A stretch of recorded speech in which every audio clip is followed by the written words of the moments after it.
we are now going to talk about our top 5 cards of the year. Running from November of last year to October of 2025. We didn't have a chance to play with any of these cards this season, so we're not going to count November here. Like I was saying earlier, 95 cards released this year, not counting skill cards. There were plenty of those. I think this might have been the year that they introduced them. Yeah, this was all the skill cards. Yeah. So, yeah, we're going to go through our top 5, what we really like. This might not be the best representation of the most powerful cards, but I didn't get to play with every single card. Did you have anything to add to that before we get into our countdown? No, mine were a little of the most effective cards and also the most significant. I didn't have trouble coming up with cards. I had a little trouble coming up with number 1, but I'm satisfied with how things shook out. And I did bump a couple cards I like off the list because, well, we'll get into that. Yeah. If I remember at the end of this, I threw in our 11 months. I couldn't get 12 because we just reviewed the previous season, and so I couldn't count that one because we just did that review a second ago. Mm-hmm. But I've got 11 months that I threw into Notebook LM, and I said, okay, these are 11 months of reviews of the seasons. Based on our conversations, what are the top 5 cards that the AI thinks are our top 5? So when we're at the end, I'll run that list down. Okay, let me think of this out here. I'm going to start. All right. Okay. Number 5.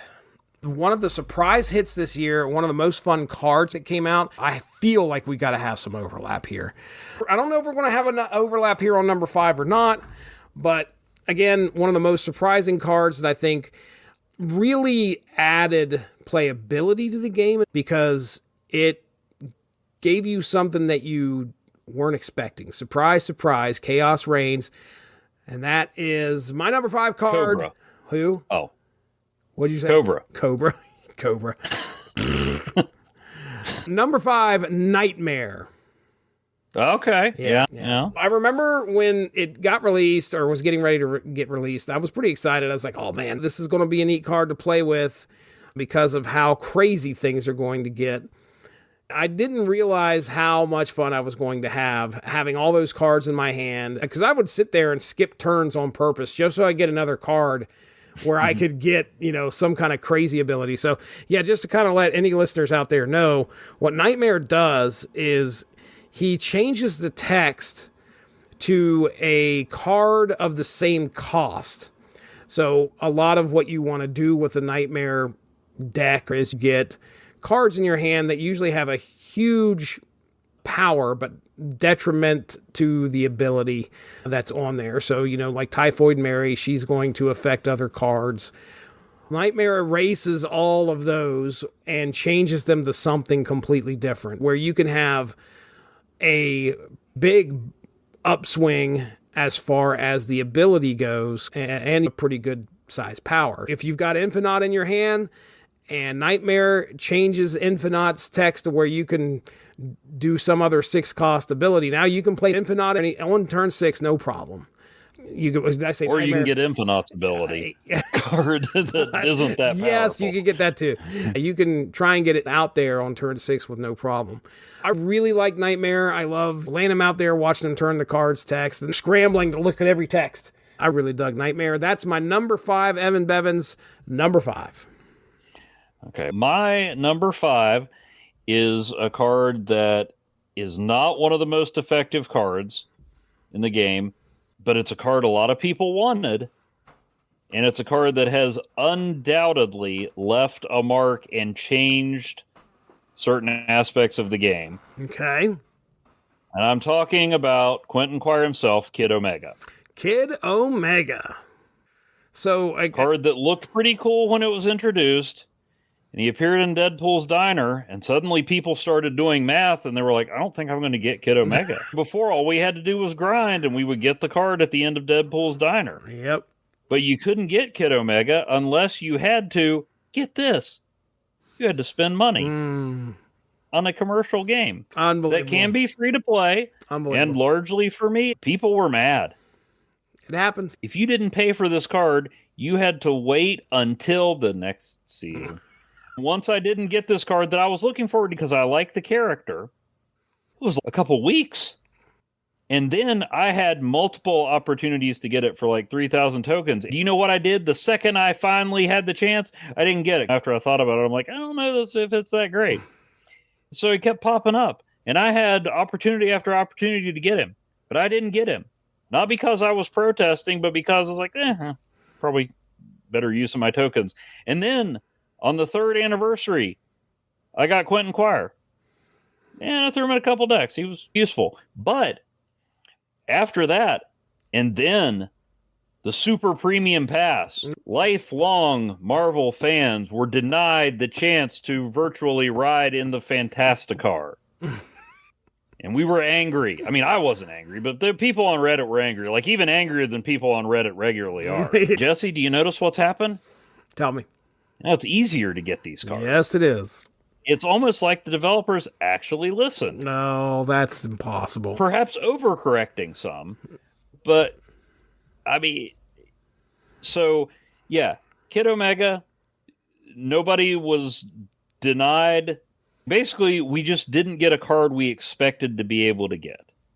And they did change it on us. That aspect of it is frustrating. The actual effect on our playing of the game and my personal enjoyment of the game, negligible. Negligible, yeah. But there was a response. There was a reaction. Have we had a Deadpool's Diner since? Yeah, I think we have. Deadpool's Diner, Sanctum Showdown, High Voltage, Grand Arena. It's gotten easier to get those cards instead of harder. And most of those cards aren't much more effective than Kid Omega. So, not the must-have card, not the most playable, not the most effective, but a card that has left an indelible mark on this game. I had to bump off other cards that I use more, enjoyed more, also had an impact on the game, because Kid Omega had to be on this list. Wow. What a justification for it being at number 5. I agree with you wholeheartedly, because it drove people to be very discontent with what was going on in the game. It was definitely newsworthy, that's for sure, this past year. Good pick. Let's go to your number 4. Okay, this one did not change the game, but it's a card that I saw in a lot of decks, and I still see from time to time when it debuted. I'm like, oh, this is going to be a top card of the year, for sure. It quickly got pushed out because you just don't see it as much anymore. But this one made a big difference when it arrived, and it still pops up from time to time. It was significant in that it was one of the first cards I can remember that specifically interacted with another card, not because of its stats or its ability, but just because of its name. Doom 2099. Oh my goodness. On my list at one point and then taken off. So it's a good pick. Doom 2099 made the ongoing deck in vogue again. The 4 cost 4 power now. And at the end of the turn, he was an end of turn card before we realized that was going to be a whole new subcategory. Yeah. Add a Doombot 2099 to a random location if you played exactly one card. The Doombot 2099s have 0 power, but they give other Doombots and Doom +1 power. And that's not just Doom 2099. That is original recipe Dr. Doom and his Doombots. 0 power, you only get one of them in, it's not so effective, but once they start adding up, and then maybe you bring in Monica Rambeau, because those Doombot 2099s are ongoings, so they can start to add up. At first, you're just like, oh, okay, this is a thing that's happening, but they make a difference. So you bring in that 6/7 Spectrum. I have a child that's going to be very angry. I'm surprised my kids didn't come running down here when you said that. And, Captain America Sam Wilson ended up in decks a lot together, so he's a card I saw a ton. I should have looked up the stats on what his usage is. It's not constant now, but I still see him from time to time. He hasn't fallen off. I think he still is used a pretty decent amount. And like I said, he was precedent setting in as much as he affected another card. Sam Wilson, Captain America, does that too with the original Captain America. One of the early I mean, I think we've always had end of turn cards, but one of the ones that started to become a real force and factor in the game. My number 4, he'll hate being number 4. Aside from the fact that he should just be number 1, Fantastic Four. Come on. But sorry, Doom, that's where you land. Number 4 on my list, Doom 2099. Very good pick. Very good pick. Yeah, like I said, I had him on my list for, I don't know, he got bumped off by Nightmare, if I remember correctly. And that's just because... Sure it wasn't just a bad dream? No. But yeah, he was very prevalent there when he was first released, and he was a factor, too. Like, you had to try and figure out a way to do something about him. So... All right, I'm just going to go to my number 4 here real quick, say it, and then you tell me, because I have a feeling this might possibly be overlap. So my number 4, The Thing First Steps. He got bumped off by Kid Omega. Oh, wow. I have Kid Omega on this list. Okay. So you tell me why, and I'll tell you why he just got edged out of my list. I had railed about facing him, because I do not have this card. And... he impacts the game. He impacts a lane pretty easily.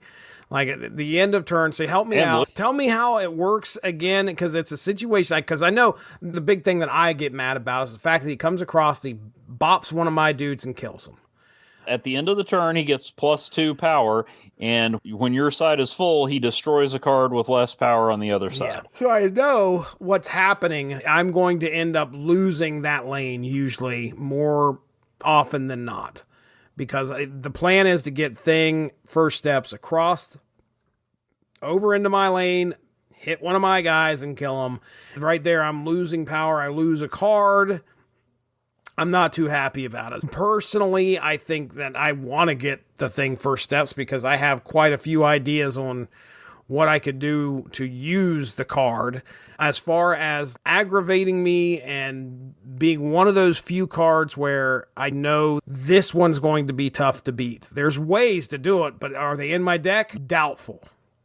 Very doubtful. So the Thing First Steps is number 4 for me. I love the card. I love the character.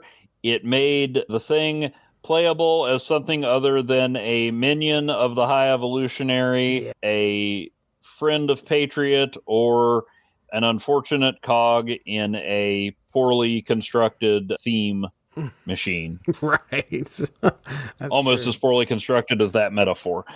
But I did consider him because we did a whole top 5 a couple months ago on top 5 cards that need a First Steps type update. So it did set precedent in how you update a character without taking out the role they fill in the game otherwise, even if the original Thing card's role is like the book you don't read but use to even out your lopsided table. Something up. Part of the reason that I bumped him off was because, that whole season, with the exception of Herbie, was a bunch of First Steps versions of characters. I love the card. He is dangerous. He also does require you to fill up a lane, so it's not always a given that he's going to do the most possible damage. I've got my top 5 here. He's number 6. He was a painful cut because I love the card. I love the character, but like I said, you don't want me to talk about Kid Omega again. I just felt like I had to get out there. It's something I've never said on the show before at all. I've been keeping that bottled up. Everybody's like, what? I didn't know he had strong feelings about Kid Omega, as they mark the bingo card. But yeah, it's not that he doesn't deserve to be there, but the way I was doing things, bump anybody else on the list off. I'll tell you that he was a little bit higher, and then I bumped him down specifically. I've got a pretty good justification as to why I bumped him down when I go to number 3. I thought also, I was like, well, I'm not going to have to talk about him at number 4 because Evan's going to have him on his list. And you did not, so I'm really surprised. Can't put me in a box, Starcher. I can't. I look. All right. Well, sometimes it seems like I don't even know what the point of the list is. So I'm going to number 3. Okay. Staying in that same season, we are going to be talking about Invisible Woman First Steps. She was on my consideration as well, but I think, well, you go ahead and talk about why. Well, I mean, she has such an impact with end of turn cards. When we activate her, she will cause the other end of turn cards to run. They do it twice. if I remember correctly. So Yep. at first, I remember when we were discussing it, we weren't really like, I don't know if this is going to make that much of an impact. But then as we continued to talk more, we started to realize actually how many end of turn cards are out there. Specifically, Sunspot. Sunspot getting a bonus energy at the end of that turn. What's the other one that we pair her with? Mega Sentinels activate. What was the other? First Steps. You think First Steps was another one? There was another. Red Hulk. Red Hulk's a big one. What was the other one where? Oh yeah, Marvel Boy. Marvel Boy. Clea, you could stack things up with Clea using so Marvel Boy would do that twice, and you also wanted to get Prodigy or somebody to copy that text. I think Prodigy's the only one but if you could get Prodigy and then do that 4 times. Oh, there's another card that works well with her. I'm curious to see if it'll be on your list. Okay, all right. Or if it'll be on my list. So that's a tease. All right, then.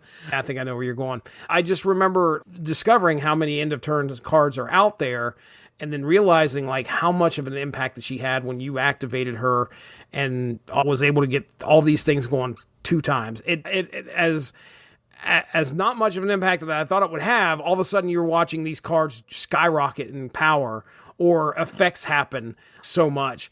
So that's why she got bumped up to 3, because I remember running a few decks with her. Her previous iteration, her regular iteration, original recipe as you call them, Invisible Woman, another powerful card that could hide things. And then when the turn ended, it was just like, okay, here comes Wong, here comes Gambit, here comes Odin. And it's all right at the end of the game. And she had that power to hide them. What's that? The new Fantastic Four themselves. Right. Yeah. I would read it. But yeah. And then, so again, she's coming in here this year and she's able to set the tone there and become one of the more useful cards that season. As you can see, I have her as number 3 for the year. So there you go. That is my number 3. Yeah, I had her in my running too. I think the First Steps concept made them unique, but the fact that there were a couple of them undercut that. I think Invisible Woman were the stars of that season for sure, but then I thought about Galactus, because I don't think he eliminated the old Galactus, but just gave you another way to use Galactus. So I think because that impact was spread among those cards, maybe that's why they didn't quite make it into my top 5. Got you.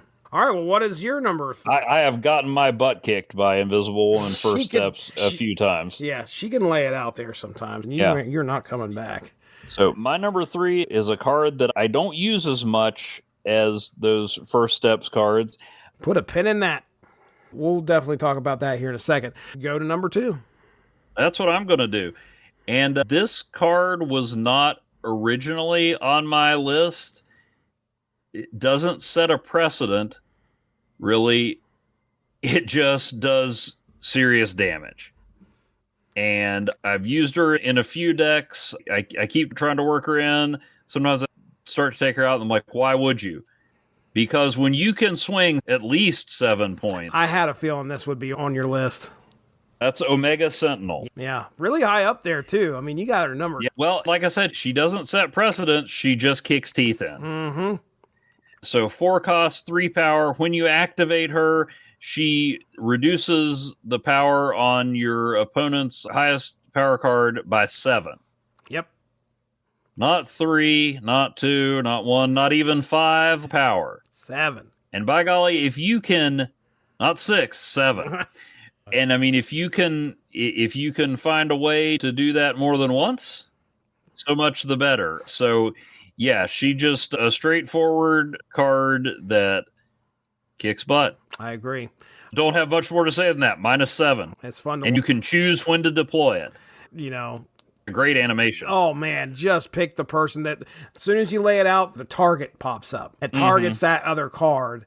And you're just waiting to go, okay, it's time, and we're going to activate. When you activate it, they just blast the crap out of that. And people aren't running Luke Cage as much as they used to.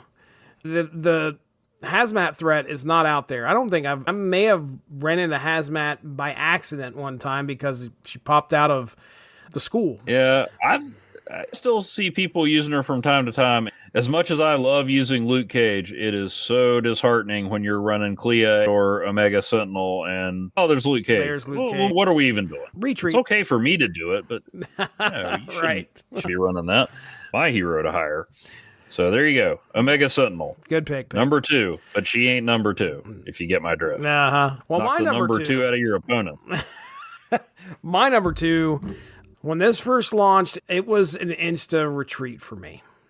You can put a pin in it now. I know what your number 1 is, and you know what my number 1 is. Well, okay, so the way I set the snake up is so that I could go first. Well, I mean, you already started on this, so if you want to go ahead, because you know what my number 1 is. I'll do mine, and then I want you to do your... Okay. All right, well, number 1 for me is Surge, for sure. You add 1 power and subtract the cost from the top card. I don't know how many times we've sung the praises of Surge, but you then continue to the next card that gets that surge of power. If you can play that, which always tends to be the highest costing card in my deck. So even though I got Surge out there, I have to sit there and wait. Regardless, if you can get cards down to 0 cost and you can lay it out there and then you're moving on to the next one, it speeds things up, gets those cards out there and gets those little bit of bonus. And I just recently put her in that Fallen One deck that I was thinking of, because if I can get Fallen One out there at 4 cost, 6 power, you know, it's -1 cost and +1 power. I read that right. Beautiful. It's a beautiful card. She's only 2 costs. You get her out there, you're not going to be displeased in any way with what she can do. Well, I could say what I was going to say before you asked me to put a pin in it, and I immediately did so. Right. Why don't I say that now? I can't argue for a second it's not a useful card, because it can be used in a lot of decks, and I see it all the time. So even though I was like, well, some of these cards struck me as a little more interesting, a little more impactful, but the fact that I see this card all over the place in all different kinds of decks, and I can't deny its effectiveness, led me to put Surge at number 3. She can be used in any deck. Obviously, there's ones where there's somebody that can activate a Superior Spider-Man, maybe. So you got that. I mean, reducing 1 cost, adding 1 power can make a big difference. You got this in both, and then you got the opportunity to keep the chain lightning going. Surge also makes me think of 2 things aside from her effectiveness in the game. I met her in New X-Men when my brother was reading that. I was like, oh, you're reading comics? Well, I'll read that too. But I'm not buying that one. That's yours. But I'll read it. And also it makes me think of, and that's what I was trying to find, I can't remember what it was, a credit card commercial or something, where the spending power allowed you to go on an exotic vacation with Nastassja Kinski. My. Then it said, but really you can't do that. And Nastassja is dating a kickboxer named Nastassja Kinski, and that just wonderful accent would say his name, which was Surge. It's Serge. I was trying to find the ad so you could add it in here. But look, Surge is a great, versatile, effective card, and makes me think of Nastassja Kinski. All upsides. What more? I think Surge is an adult in comic continuity, but she's still way younger. Anyway, okay. Could be a Nastassja Kinski variant. But Nastassja Kinski is just fantastic. Okay, all right. Well, she could have, no disrespect to Florence Pugh, but she could have been Yelena Belova back in the day. Perfect. All right, we are going Terminal Velocity, fun movie. That's her and Charlie Sheen? Yeah, and James Gandolfini. James Gandolfini, bad guy, I assume, right? Was he playing the bad guy? That'll be spoiling it. Whoa, my bad. Spoiler alert, Jesse. James Gandolfini. You just assume because he played a mobster 1 time. All right, let's talk about your number 1. Yeah, you've got your eye on him, but he doesn't have a shirt on. It's Agamotto. I mean, aside from the fact that he's a 5 cost, 10 power card. Big boy. That in and of itself is useful, but the reason he's number 1 for me is he introduced skill cards. Yes. and he adds 4 of them. They're not nearly as cheap. I mean, some would argue Merlin might be the better purveyor of skill cards because there are more and there are cheaper, but few of them are as effective as Agamotto's. You've got Temporal Manipulation, which on reveal gives Agamotto +3 power and puts him into your hand if he's not in play. And I've only had this happen once or twice, but if you got Agamotto out there early before you could play Temporal Manipulation and some jerk Shang-Chi's him, guess what happens when you play Temporal Manipulation? He comes back in your hand with +3 power. Wow. That's nice.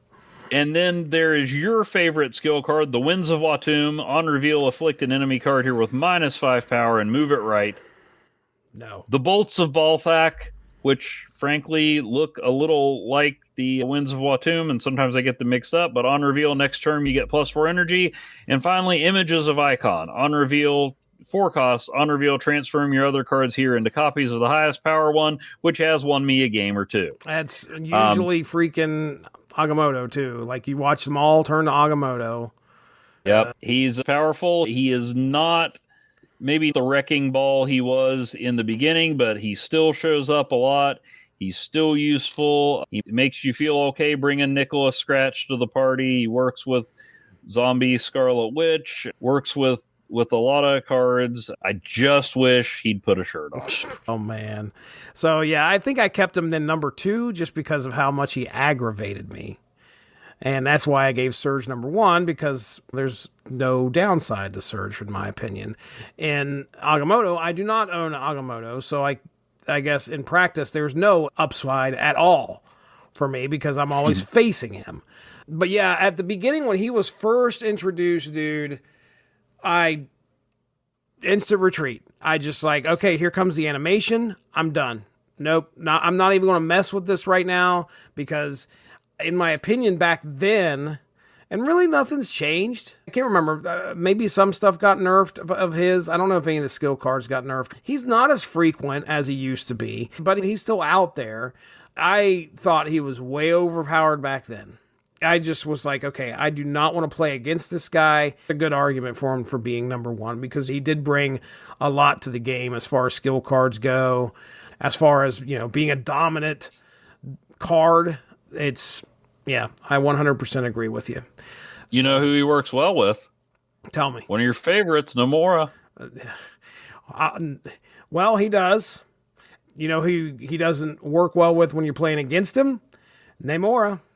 Yeah. Because I had a deck that I was running back then. He would Winds of Watum, one of my guys, over to another lane, and I'd just be like, okay, no thanks.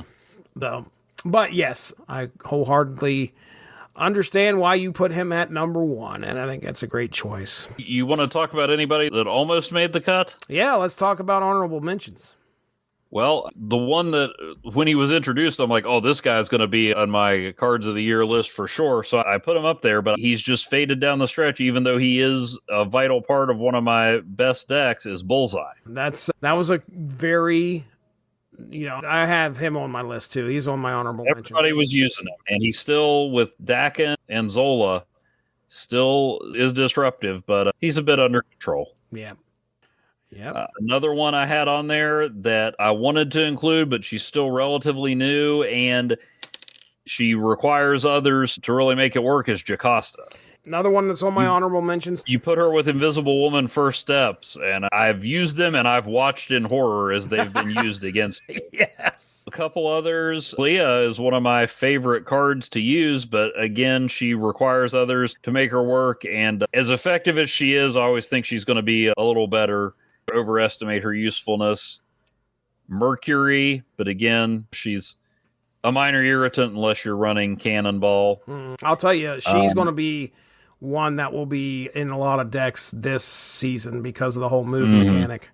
So, and then Prodigy depending on who else you play. A lot of factors have to go right for him to work. Whereas, Surge, you just drop her in, or Agamotto just does whatever he does. So, but yeah, a lot of good cards this season. I think I had about 17 that were in the running for me, but I ended up being pretty sad. that with my list. I was close to that too. Yeah, as far as I got a lot of honorable mentions here. Some of them you already mentioned those. So that's good. Honorably too. Fenris Wolf. I liked Fenris a lot, just being able to destroy a card and then bring it back over my side. Yep. I think Fenris Wolf was a fun one. Gore the God Butcher became a pretty big staple in the negative decks. That's who I had in my deck with the zombies and Taskmaster was Gore, but too often at the end I didn't have him up that high, and I'm like, just get Red Hulk. There you go. Yeah, he'll be able to pull things off no matter what. Ruffled some feathers too. When Surtur dropped, I remember a lot of people clamoring about how overpowered the Surtur decks were going insane. That was War of the Nine Realms in November of 2024. You mentioned Doom 2099. We mentioned Bullseye. One card that I still see a lot of is Sam Wilson Cap. He's thought about him. Khonshu can get big and also be a problem. I tend to have problems with Khonshu. I still see him from time to time, but I don't know. I mean, I remember I was excited about him. I used him.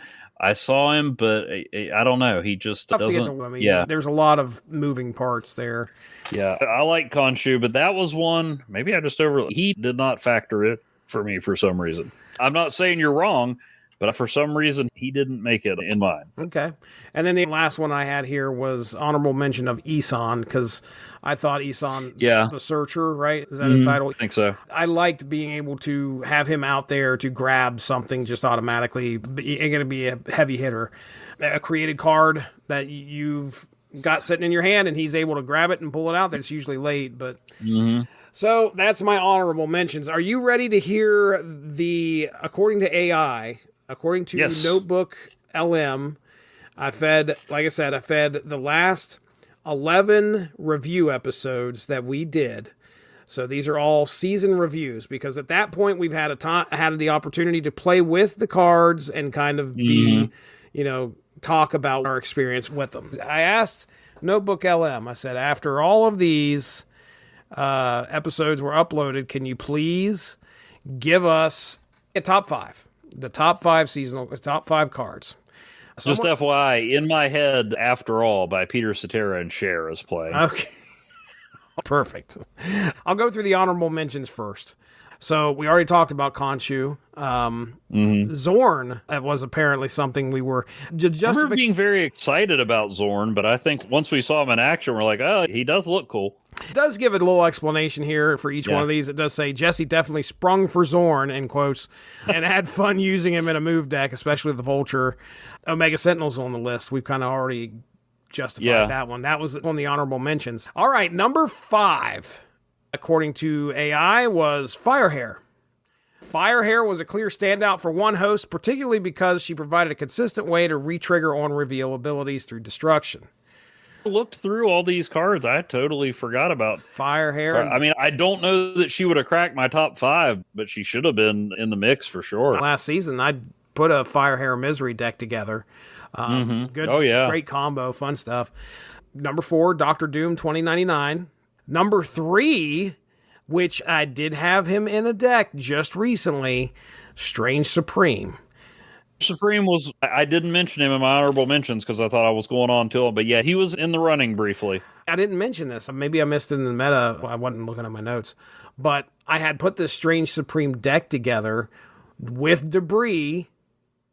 All of a sudden, they do an OTA. They're going to, they start, and they're like, we've got to adjust clog decks. And I was like, I've never even heard of the term clog deck. And the first thing we're doing is we're nerfing Debris so she doesn't send rocks over to the other side. But she's 7 power now. Like, Searcher figured out Debris. We got to do something. Well, I was sitting there and felt the exact, legit, like within a week after I had Strange Supreme and Debris in a deck, they come along.